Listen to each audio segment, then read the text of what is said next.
Israel Iran మధ్య యుద్ధం కొనసాగుతుంది. ఈ క్రమంలో ఆపరేషన్ సింధులో భాగంగా తొలి విమానం ఢిల్లీకి చేరుకుంది. ఇరాన్లో చిక్కుకున్న భారతీయులను స్వదేశానికి తీసుకువచ్చేందుకు భారత ప్రభుత్వం ఆపరేషన్ సింధు చేపట్టింది. ఈ క్రమంలో శుక్రవారం రాత్రి ఆలస్యంగా ఢిల్లీ ఇందిరాగాంధీ అంతర్జాతీయ విమానాశ్రయంలో విమానం ల్యాండ్ అయింది. జమ్మూ కాశ్మీర్కు చెందిన విద్యార్థులతో సహా మొత్తం 290 మంది భారతీయులు ఉన్నారు.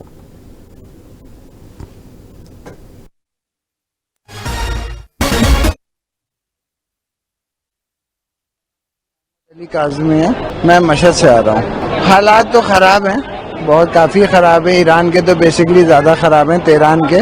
इंडिया की सरकार ने हमारी बहुत हेल्प करी है।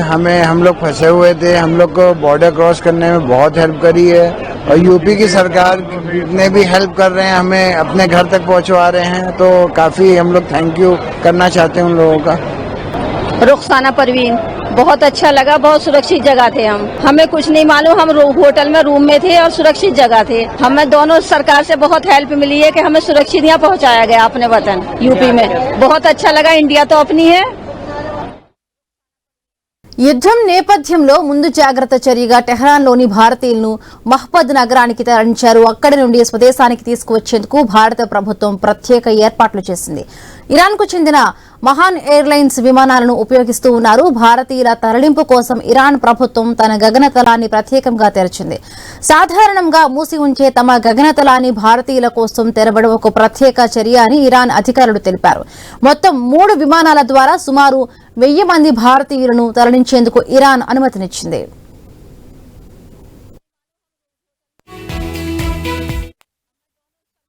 ఇరాన్లోని వేలాది మంది భారతీయ విద్యార్థులు ఉన్నారని, వీరిలో ఎక్కువ మంది జమ్మూ కాశ్మీర్కు చెందిన వారేనని తెలుస్తోంది. బుధవారం ప్రారంభమైన ఆపరేషన్ సింధు ద్వారా ఇరాన్, ఇజ్రాయెల్లో చిక్కుకున్న భారతీయులను స్వదేశానికి రప్పించే ప్రక్రియ కొనసాగుతోంది. అవసరమైతే రాబోయే రోజుల్లో మరిన్ని తరలింపు విమానాలను నడిపేందుకు సిద్ధంగా ఉన్నామని భారత్లోని ఇరాన్ రాయబార కార్యాలయ deputy chief of mission Mohammad Javad Hosseini తెలిపారు.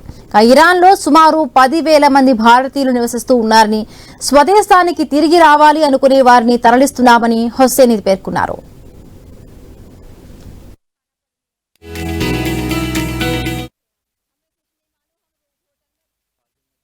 हम लोग अमरोहा से हैं, यूपी से, और 7% हम लोग गए थे और सेफली अब आ गए हैं। मोदी जी का बहुत बहुत धन्यवाद। ईरान में पब्लिक तो वहाँ पे एंजॉय कर रही थी जंग को, और उनका एयर डिफेंस सिस्टम बहुत अच्छा वर्क कर रहा था। तेहरान में थे हम लोग 13th को, तो वो लोग तो काफ़ी एंजॉय कर रहे थे। थोड़ा नुकसान तो हुआ है ईरान में, बट इतना नहीं हुआ जितना इंडिया के। तो बहुत खुशी हो रही है हम लोगों को, बहुत अच्छा लगा। मैं ईरान से आ रहा हूँ। ईरान का हालात तो बहुत खराब है, लेकिन पता नहीं चल पा रहा है, जंग चल रही है और भारतीयों को निकाला जा रहा है वहाँ से। भारतीय सरकार ने बड़ी हेल्प की, वरना मैं यहाँ आ ही नहीं पाता।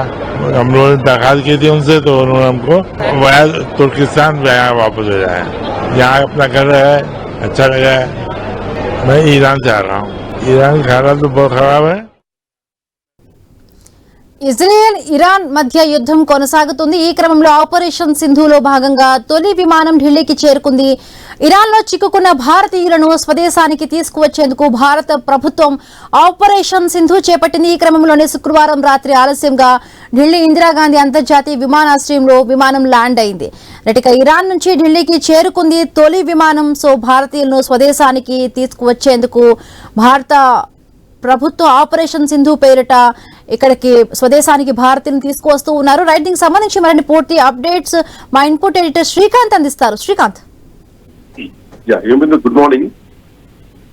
సో ఆపరేషన్ సింధు సంబంధించి నిజానికి అంటే ఏదైతే ఈ గొడవ నడుస్తుందో, ఇరాన్ సంఘర్షణ నేపథ్యంలో భారత ప్రభుత్వం ఆపరేషన్ సింధుని ప్రారంభించడం జరిగింది. సో ఇట్లా నేపథ్యంలో అంటే మన దేశానికి సంబంధించినటువంటి 290 మంది భారతీయ పౌరుల్ని సురక్షితంగా స్వదేశానికి తీసుకురావడం జరిగింది. సో ప్రత్యేక విమానంలో ఢిల్లీకి చేరుకున్నారు. వాళ్ళంతా కూడా భారత ప్రభుత్వానికి థ్యాంక్స్ చెప్పారు. ఇరాన్ ప్రభుత్వం సహకారం నిజానికి ఇక్కడ కూడా నిజానికి ఒప్పుకోవాల్సినటువంటి విషయమే. ఆపరేషన్ సింధు అంటే భారత ప్రభుత్వాన్ని ఉద్దేశించి భారత ప్రభుత్వం మీద గౌరవంతో ఆపరేషన్ సింధుకు ఇరాన్ కూడా సహకరించిందని చెప్పాలి. అండ్ మోరోవర్ ఇజ్రాయెల్ నుండి కూడా మన స్టూడెంట్స్ ఎవరైతే ఉన్నారో, మన పౌరులు ఎవరైతే ఉన్నారో వాళ్ళందరినీ కూడా తరలించబోతోంది.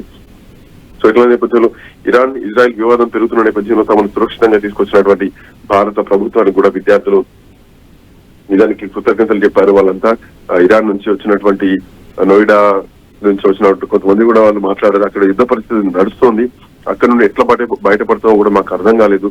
బట్ భారత ప్రభుత్వం మొత్తానికి ఈ అంశాన్ని చాలా ఈజీగా క్లియర్ చేసింది. ఇదంతా నరేంద్ర మోడీ క్రెడిట్ అని కూడా అందరూ చెప్తున్నటువంటి పరిస్థితి అనిపిస్తోంది. నోయిడా నుంచి వచ్చిన వాళ్ళ విద్యార్థులు చెప్తున్నటువంటి మాట ఇది. ఇట్లా నేపథ్యంలో మిగతా వాళ్ళకి ఎవరికైతే ఎయిర్పోర్ట్ లో స్వాగతం పలికారో విదేశాంగ మంత్రిత్వ శాఖ వాళ్ళందరికీ కూడా అరుణ్ కుమార్ చటర్జీ మాట్లాడారు. ఆపరేషన్ సింధులో భాగంగా ఇరాన్ నుండి 290 మంది భారత పౌరుల్ని తీసుకొచ్చినాం. ఇది 3వ విమానం ల్యాండ్ అయింది. వాళ్ళ 190 మంది జమ్మూ కాశ్మీర్ నుండి, మరికొంతమంది ఢిల్లీ నుండి, హర్యానా నుండి, కర్ణాటక నుండి, పశ్చిమ బెంగాల్ నుండి, ఇతర రాష్ట్రాల నుంచి కూడా రావడం జరిగింది. ఇరాన్ ప్రభుత్వం మన కోసం గగనతలాన్ని తెరిచి ఉంచడం సంతోషం కలిగించినట్టు కూడా ఇరాన్ ని ఈ సందర్భంగా మెచ్చుకున్నారు భారత ప్రభుత్వం. ఇది భారత్ ఇరాన్ మధ్య ఉన్నటువంటి ఒక మంచి సంబంధాన్ని కూడా చూపించింది దానికి వాస్తవానికి. సో ఆ విద్యార్థులు మన దగ్గరికి వచ్చారంటే ఆ సంబంధం భారత్ ఇరాన్ మధ్య ఎట్లాంటి మంచి సంబంధం ఉందో కూడా ఇక్కడ అర్థం చేసుకోవచ్చు. వాళ్ళు మనల్ని రెస్పెక్ట్ చేశారు. సో రేపు పొద్దున ఇజ్రాయెల్ నుంచి కూడా రాబోతున్నారు. ఇజ్రాయెల్ లో ఉన్నటువంటి మన దేశస్తులు ఎవరైతే ఉన్నా వాళ్ళందరినీ కూడా సురక్షితంగా చేర్చడానికి ఇజ్రాయెల్ కూడా మనకు అందుబాటులోనే ఉంది. సో రెండు అటు ఇజ్రాయెల్ కానీ ఇరాన్ కానీ రెండు మనకు మిత్రపక్షాలే ఉన్నాయి, మిత్ర దేశాలే ఉన్నాయి. సో ఇట్లా నేపథ్యంలో ఆపరేషన్ సింధు విమానాలు త్వరలో ఇజ్రాయెల్ నుండి కూడా తొందరలో ప్రారంభమవుతాయంటూ కూడా ఇప్పటికే విదేశాంగ మంత్రిత్వ శాఖ చెప్పడం జరిగింది. ఏమిందో right, thank you Srikanth, thanks for the updates.